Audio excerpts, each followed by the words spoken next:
Let's go to number 5, types of enviers. So the first envier, I think it was Pete's point. It's called the leveler.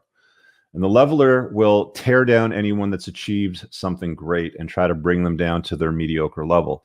They'll never see and appreciate excellence in anybody unless they're dead. These levelers, I mean, it doesn't even matter if I don't even care if it's a family member. I don't care if it's a best friend that you've been with for, 20 years of your life and you were brothers from another mother in high school or anything like that. If there's people in your life that are envious of you and you start to recognize these signs, the best thing you can do is cut them off. Just lose their phone number. Don't respond to their phone calls or the texts. I mean, if you got to tell them, let them know, but get them out of the way. Again, people on the outside, they don't matter. Let these spurgs, have their little spaz out sessions with their little tiny crew of losers making up shit about you that isn't true. Let them spaz out. It doesn't matter. It's just hilarious. Number 2, the self-entitled slacker. They feel the world owes them attention and praise, even though they lack the discipline to do the hard work. How many people do you know like that? I would run out of counting on my fingers and toes, if I'm being honest. There's probably 20 people that I've come across, even in the last few years, that I would label as a self-entitled slacker.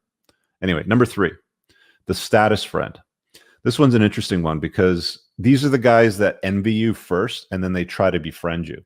So the status friend, they always measure people via social status. They envy those of a higher status and envy those who enjoy certain privileges. So these are privileges that they're identifying with, that they want to enjoy, but they see you enjoy. So, they try to move in, which brings me to the 4th one, which is the attacher.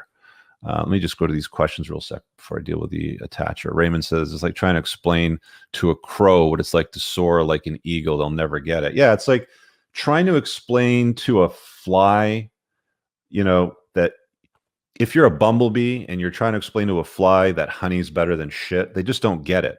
The fly's going to pick shit because that's what they are, right? Tuscan Razorbacks, this is great production, extremely beneficial. It's gold information. Thanks, brother. Appreciate that. The attacher. Again, guys, if you want to hop onto the stream, don't pile in at the end because that's always what happens. I've got like 20 guys waiting to ask questions and I got to wrap up the show because at 9:30 I have to move on to my next project, which is a private call for my group.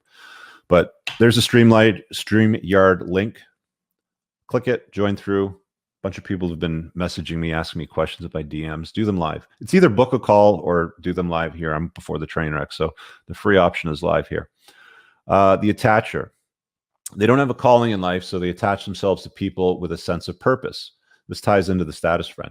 They envy and ultimately attack the person they've attached to. So these guys are dangerous AF, okay? I mentioned earlier at the opening, their key goal is to find your weakness and how to hurt you. The attacher is one of the ways that they'll go about it. I've had attachers.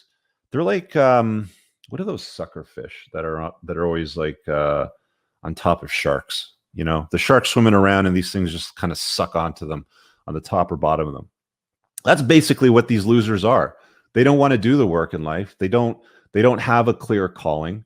So they attach themselves to you. So they have some sort of sense of purpose. They envy and ultimately attack the person that they've attached to. I've seen this happen time and time and time and time again. Yeah, lampreys, correct. Yeah, that's what they're called, lampreys. Alexander says, I'm not black or red pill. I just enjoy your channel because you have a positive message for men. It's better to have a positive mindset and hope than have a loser mindset filled with despair. Keep up the good work. Thanks, Alex. Appreciate that. Yeah, I agree. I mean, a lot of people with their different colored pills. I did this show on the weekend with my buddy Paul on the Stereo app, and some guy asked a question about the white pill.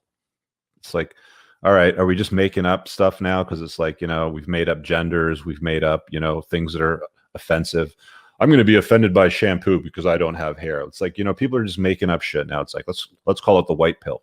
Okay, let's just move on from that. So watch out for these attachers, guys. Okay. And number 5, Adam, I'll get to you in a sec. I see you there in the waiting area. Give me a second.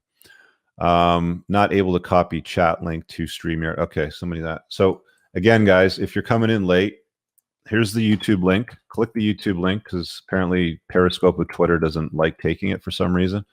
Head on over to YouTube and join us there. Smash the like button, get those up, and I'll grab you the invite link to ask a question live again. This is the StreamYard link. You can hop on in a minute. There's already people starting to line up, so don't leave it. The insecure master. They are an insecure person who holds a high position in society, but secretly doubts their worth. Therefore, they envy more talented subordinates. I've worked for a guy like this who was in a higher position. I don't know how he got there because he wasn't very good. And I remember, I mean, fuck, I was in my 20s at this time, late 20s. And I remember there was this email that he had to send out explaining something specific to the vice president of the company. He didn't know how to articulate it. So he calls me in his office and he goes, here, sit here, Coop, and, fill this out.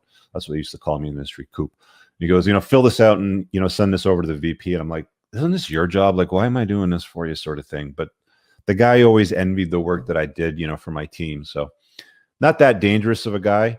If I would narrow it down, I'd say keep an eye open for the attachers.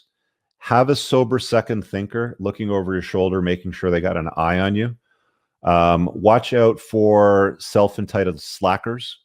And the most important one, which I think is the biggest indicator, which I've seen a number of times in my life, which did pop up and was exposing to risk, was poisonous praise people.